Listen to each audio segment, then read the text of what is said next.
Bengaluru rave party పరిణామాలకు సంబంధించి పూర్తి అప్డేట్ అందించేందుకు మా ప్రతినిధులు రెడీగా ఉన్నారు. హైదరాబాద్ నుంచి సుజన్, అదేవిధంగా రుత్విక్ బెంగళూరు నుంచి ఉన్నారు. వాళ్ళని అడిగి మరింత సమాచారం తెలుసుకునే ప్రయత్నం చేద్దాం. ముందుగా సుజన్ చెప్పండి, ఇక్కడ ఆ రేవ్ పార్టీలో ముఖ్యంగా సినీ ప్రముఖులు హేమ అయితేనేమి, శ్రీకాంత్ అయితేనేమి, వాళ్ళు మేము వెళ్ళలేదు, మేము ఇక్కడే ఉన్నాం అని చెప్పి హేమ ఇక్కడే ఒక ఫామ్ హౌస్లో నేను సేద తీరుతున్నానని చెప్పడం జరిగింది. అదేవిధంగా శ్రీకాంత్ ఇంటి దగ్గరే ఉన్నాను చూడండి అని చెప్పి ఆయన ప్రూవ్ చేసుకునే ప్రయత్నం చేస్తున్నారు. దీనిలో మీ దగ్గర ఉన్న తాజా సమాచారం ఏంటి? అసలు సినీ ప్రముఖులు అక్కడ ఎవరున్నారు? ఇంకేమైనా సమాచారం ఉందా?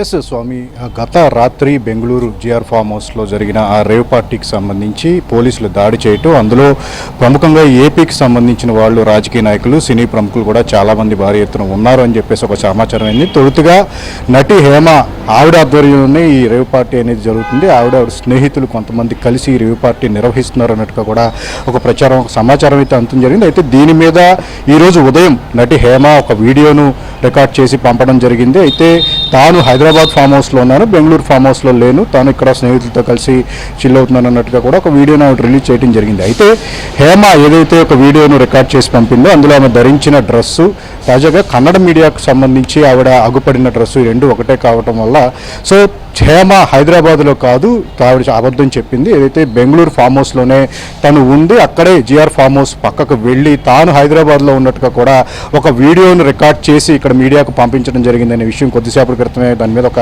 స్పష్టత రావడం జరిగింది. దీనికి తోడు హేమతో పాటు ఆవిడ స్నేహితులు ఎవరైతే ఉన్నారో కొంతమంది పోలీసులు అరెస్ట్ చేసిన దృశ్యాలు అనేవి కూడా ఉదయం వచ్చిన అరెస్టుకు సంబంధించిన వీడియోలో కూడా కొన్ని బయటకు రావడం జరిగింది. ఇక ఈ వీడియోలోనే ఒక వ్యక్తి హీరో శ్రీకాంత్ లాగా అనిపించారు అని చెప్పేసి తొలుత ఒక ప్రచారం జరిగింది. దీని మీద హీరో శ్రీకాంత్ ఎక్కడ ఉన్నారు అని చెప్పేసి ఏబిఎన్ స్వయానా శ్రీకాంత్ వాళ్ళ టీమును సంప్రదించినప్పుడు ఆయన ఇంట్లోనే ఉన్నారు, ఆయన బెంగళూరుకు వెళ్ళలేదు అని చెప్పేసి వాళ్ళొక స్పష్టత ఇవ్వడం జరిగింది. వెంటనే శ్రీకాంత్ నుంచి ఒక క్లారిటీ రావాల్సిన అవసరం ఉందని చెప్పేసి కోరిన మీదట ఆయన ఒక వీడియోను విడుదల చేయడం జరిగింది. తానుకి రేవ్ పార్టీలకు వెళ్ళే అవకాశం లేదు, తనకి ఇంట్రెస్ట్ కూడా లేదు, తాను ఇక్కడే ఉన్నాను, ఏదైతే తనను వేరే మనిషిని తనలాగా పోల్చుకుని కొన్ని మీడియా సంస్థలు ఇలా ఈ రకంగా తన పేరును బయటికి తీసుకురావడం, సో ఇదంతా కూడా గమనించి తాను ఈ రకంగా స్పష్టత ఇవ్వాలి అని చెప్పేసి ఈ వీడియో చేస్తున్నట్టుగా కూడా ఒక వీడియోని ఆయన రికార్డ్ చేసి వెంటనే పంపించడం జరిగింది.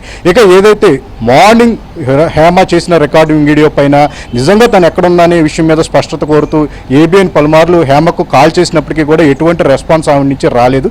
ఇక ఈ కేసుకు సంబంధించి టోటల్గా ఈ పార్టీలో 100 మంది సభ్యులు పాల్గొన్నట్టుగా తెలుస్తుంది. అందులో 70 మంది పురుషులు, 30 మంది స్త్రీలు ఉన్నారు. వీళ్ళకి సంబంధించిన పూర్తి స్థాయి రక్త నమూనాలను అలాగే హెయిర్ శాంపిల్స్ అన్నింటిని కూడా ప్రస్తుతం పోలీసులు తీసుకునే క్రమంలో ఉదయం నుంచి కూడా అదే ఒక దానికి సంబంధించిన శాంపిల్స్ సేకరణ జరుగుతుంది. కాబట్టి ఇది కంప్లీట్ అయిన తర్వాత బెంగళూరు పోలీసులు దీనికి సంబంధించిన ఒక స్పష్టత ఎవరు ఉన్నారు ఏంటి ఫుల్ డీటెయిల్స్ని ఇచ్చే ప్రయత్నం అయితే చేయనున్నారు. ఈ లోపులు ఎవరెవరున్నారు ఏంటనే దాని మీద రకరకాల ఊహాగానాలు వస్తున్నాయి. ఈ క్రమంలోనే హేమ ఒక స్పష్టత ఇచ్చినప్పటికీ కూడా అది అబద్ధం అని చెప్పేసి మరొక ప్రచారం వచ్చింది. ఇక శ్రీకాంత్ కూడా క్లారిటీ ఇచ్చారు. కాబట్టి ఫర్దర్గా ఇందులో ఎవరెవరున్నారు ఏంటి అనేది స్వయానా పోలీసులు ముందుకు వచ్చి చెప్తే తప్ప క్లారిటీ లేదు. ప్రస్తుతానికైతే చాలామంది 100 మంది సభ్యులు ఉన్నారు. ఇందులో సినీ రాజకీయ ప్రముఖులు అని చెప్పేసి పొద్దున్నుంచి జరుగుతున్నప్పటికీ కూడా కేవలం ఈ ఊహాగానాల నేపథ్యంలోని కొన్ని పేర్లు వస్తున్నప్పటికీ కూడా నిజంగా ఎవరున్నారు, ఎవరు పాల్గొన్నారు, దీని వెనక ఉన్న అసలు వ్యక్తులు అనేది మాత్రం స్వయానా బెంగళూరు పోలీసులు మరికొద్దిసేపట్లో వాళ్ళు మీడియా ముందుకు వచ్చి ఈ వివరాలు తెలిస్తే తప్ప ఫుల్ క్లారిటీ దీని మీద వచ్చే అవకాశం అయితే